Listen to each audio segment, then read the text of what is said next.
అభ్యర్థి లోపలికి వస్తున్నప్పుడు మరొక సీనియర్స్ మెంబరు ఇనిషియేటివ్ తీసుకొని ప్లీజ్ కమ్ ఇన్ అన్నారు అనుకోండి, ఎవరిని చూసి విష్ చేయాలి? అయినా సరే ఆ వాళ్ళది ఇప్పటివరకు బోర్డులో అబ్జర్వ్ చేస్తే కొంచెం గ్యాప్ అనేది ఎక్కువగానే కనపడుతుంది.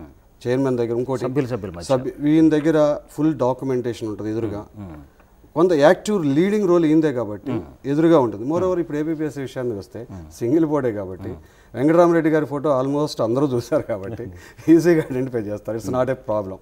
సో ఆయన ఒక్కరిని విష్ చేస్తే చాలు. మిగతా వాళ్ళని అదే సందర్భంలో ఒక్కసారి స్మైలింగ్ ఫేస్తో చూస్తే చాలు. అప్పటికి చైర్మన్ గారు కూర్చోమని చెప్తారు, చైర్మన్ గారు మెంబర్స్కి హ్యాండ్ ఓవర్ చేస్తుంటారు. అంతా అయిపోయినాక చైర్మన్ గారే వెళ్ళమంటారు. ఆ చైర్మన్ ఎవరైనా కావచ్చు, ఎవరైనా. కాబట్టి ఇది ఒకటి చాలా మందిలో కన్ఫ్యూజన్ ఉంది. దాన్ని అవాయిడ్ చేసేసి వీళ్ళు సింపుల్గా చైర్మన్ గారిని విష్ చేయమని, అదే రీతిలో ఆయన వెళ్ళమన్నప్పుడు వెళ్ళొచ్చు. అలాగే ఆయన మీరు అడగండి అని చుట్టుపక్కల ఉన్నటువంటి మెంబర్స్ అందరినీ ఆయనే అడుగుతారు. ఎస్, అందువల్ల ఆయన లీడ్ కర్త కాబట్టి ఆయన వరకు సరిపోతుంది. ఓకే. అయితే ఆ దగ్గరికి వెళ్ళిన తర్వాత సీటు తీసుకోవటం, సీట్లో కూర్చోవటం, తర్వాత డెస్క్కి హ్యాండ్స్ మూమెంట్, ఇవన్నీ కూడా క్రూషియల్ రోల్ ప్లే చేస్తాయి అనిపిస్తుంది. ఎందుకంటే అవి ఆర్డ్గా ఉండకూడదు, అవి చాలా న్యాచురల్గానే ఉండాలి. వాటి ఆ బాడీ లాంగ్వేజ్ని ఎట్లా ప్రొటెక్ట్ చేస్తాం? నేను ఇంతకుముందు చెప్పినట్లుగా డోర్ ఓపెన్ చేసిన తర్వాత 2-3 స్టెప్స్ వేసిన తర్వాత ఇమీడియట్గా విష్ చేయటం. కొంతమంది విద్యార్థులు టేబుల్ దగ్గరకు వచ్చి విష్ చేస్తారు. ఇప్పుడు మనకు తెలిసిన వ్యక్తి వస్తున్నారు అనుకోండి, సింపుల్గా హాయ్ అని చాలా దూరంలో అని చెప్పి, వీరు పెద్దవాళ్ళు కాబట్టి good morning sir, good evening sir అని చెప్పాలి. అలా వస్తూనే మీ కళ్ళు చైర్ ఎక్కడ ఉందో చూసుకోవాలి. ఐ మీన్ అభ్యర్థి కళ్ళు. సో ఎదురుగా చైర్ కనపడుతుంటుంది, మీ రోల్ అక్కడికి ఆటోమేటిక్గా వెళ్ళిపోవాలి. ఆ రోల్ అక్కడికి వెళ్ళి నుంచోవటం మన బాధ్యత. పొరపాటును కూడా ఆ చైర్లో కూర్చోవద్దు.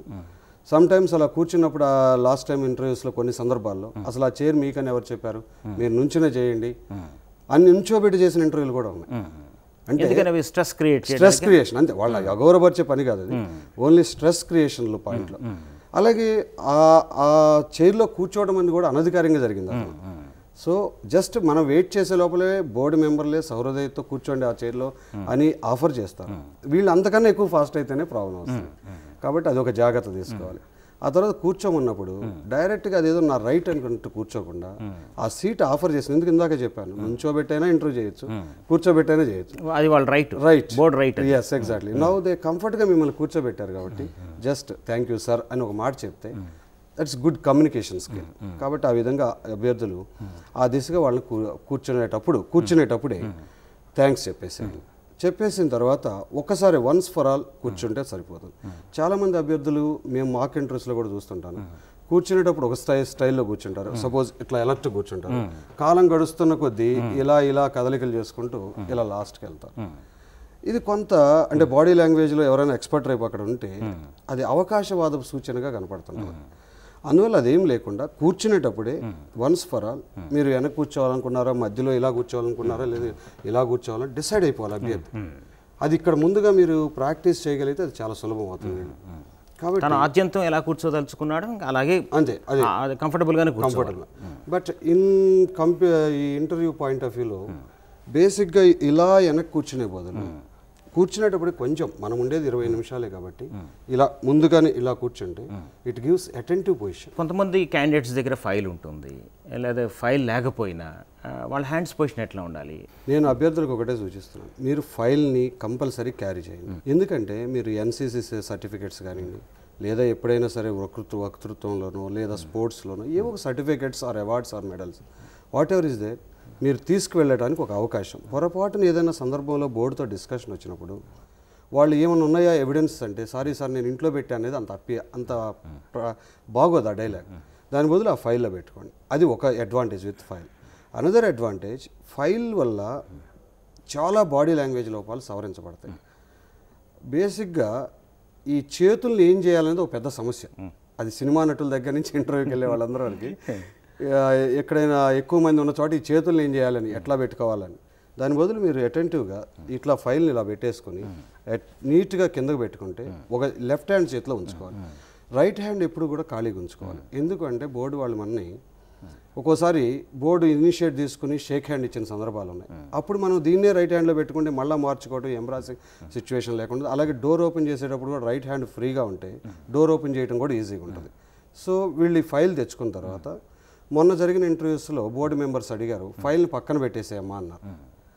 జరిగింది అది కూడా. సో ఫైల్ పక్కన పెట్టేయాల్సి వచ్చింది. అలాగే కొన్ని బోర్డ్స్లో అసలు ఏం అడగలేదు అట్లా. అటువంటిప్పుడు వీళ్ళు ప్యారలల్గా తమ కాళ్ళ మీద ఈ ఫైల్ పెట్టుకుంటే ఈ కాళ్ళు షేకింగ్స్ కానీ కొంతమందికి తెలియకుండానే ఇన్వాల్వ్ అయిపోయి కాళ్ళు కిందకి పైకి కలుపుతుంటారు. ఇలాంటివన్నీ కవర్ అవ్వడానికి ఎక్కువ అవకాశం ఉంది. ఆ తర్వాత లాంగ్వేజ్ ఎట్లా ఉండాలి? మొన్న గ్రూప్ 2 ఇంటర్వ్యూస్లో ఒక పాయింట్ అబ్జర్వేషన్ వచ్చిందండి. బోర్డు మెంబర్లో కొంతమందికి ఇంగ్లీష్ మాత్రమే తెలుసు. అటువంటిప్పుడు తెలుగులో చెప్తున్నటువంటి అభ్యర్థికి వాళ్ళు పక్కన ఉన్న వాళ్ళని అడిగాడు ఏం చెప్పారు అని మళ్ళీ అడుగుతున్నారు పక్క మెంబర్స్ని. అది ఒక విధంగా బోర్డు కాన్స్టిట్యూషన్ ప్రాబ్లం. దానికి మనం ఇంకేం చేయలేం. అభ్యర్థికి వచ్చేసి తెలుగులో మాట్లాడాలా ఇంగ్లీష్లో మాట్లాడాలని ఫ్రీ ఉంది.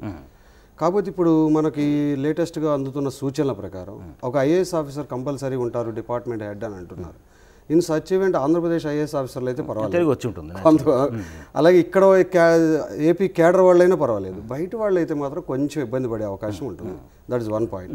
సెకండ్ పాయింట్, మీరు అడిగినట్లుగా మాండలికం విషయానికి వస్తే కొన్ని ఆ టెర్మినాలజీస్ వీళ్ళు కంట్రోల్లో ఉండాలి. దానికోసం ఈ 15-20 డేస్లో వాళ్ళు కరెక్ట్గా ఒక 2-3 ప్రాక్టీసులు కరెక్ట్గా చేస్తే మధ్య మధ్యలో వచ్చే ఆ పదాలన్నీ కూడా ఆగుతాయి. దానికోసం వీళ్ళు ప్లాన్ చేసుకోవాలి. కాబట్టి అలాగే బోర్డు మెంబర్స్ క్వశ్చన్ అడిగినప్పుడు ఎలా రెస్పాండ్ కావాలి? క్వశ్చన్ పూర్తిగా అడిగే వరకు వెయిట్ చేసేయాలండి. అది ఫస్ట్ ధర్మం. అవతల అందులో పెద్ద బోర్డు అది. అదే రీతిలో మనం ఒక క్వశ్చన్కి ఒక మెంబర్కి ఆన్సర్ చెప్తూ ఉన్నప్పుడు ఇమీడియట్గా మరొక member to pressurise the candidate they may ask immediately. In such event ఒక్క నిమిషం ఆ అడిగిన మెంబర్ వైపు తిరిగి సార్ ఇది కంప్లీట్ చేసేసి నేను ఈ క్వశ్చన్కి ఆన్సర్ ఇస్తాను అని జస్ట్ పొలైట్గా చెప్తే ఆగుతారు. ప్లస్ అవతల వ్యక్తిని కూడా అబ్జర్వ్ చేసినట్లు ఉంటుంది. ఫైనల్గా ఇప్పుడు క్యాండిడేట్ మళ్ళీ లేచి తిరిగి ఎగ్జిట్ అయ్యేటప్పుడు, నిష్క్రమించేటప్పుడు ఏ విధమైనటువంటి వాతావరణాన్ని దాన్ని అక్కడ ఎగ్జిబిట్ చేస్తూ బయటకు వచ్చేయాలి? మొన్నటి ఇంటర్వ్యూలని మనం ప్రామాణికంగా తీసుకుంటే అభ్యర్థి బాగా చెప్పినా కొద్ది సమయంలోనే బయటికి పంపించేస్తారు. ఎందుకంటే వాళ్ళకి అర్థమైపోతే బాగా చెప్పలేకపోతున్నాడన్న ట్రై చేస్తున్నారు, పంపిస్తున్నారు. అటు ఇటు కొంచెం అర్థం కాకపోవటం కానీ లేదా అతను చెప్పే విషయాలు ఆసక్తికరంగా కానీ ఉన్నప్పుడు టైం ఎక్కువ పట్టింది. నాకు తెలిసి ఒక అతనికి దగ్గర 40 మినిట్స్ గ్రూప్ 2లో జరిగింది. నెక్స్ట్ మీరు అడిగిన క్వశ్చన్కి వస్తే వెళ్ళబోయేటప్పుడు చైర్మన్ గారు వెళ్ళమనేంతవరకు just we have to wait.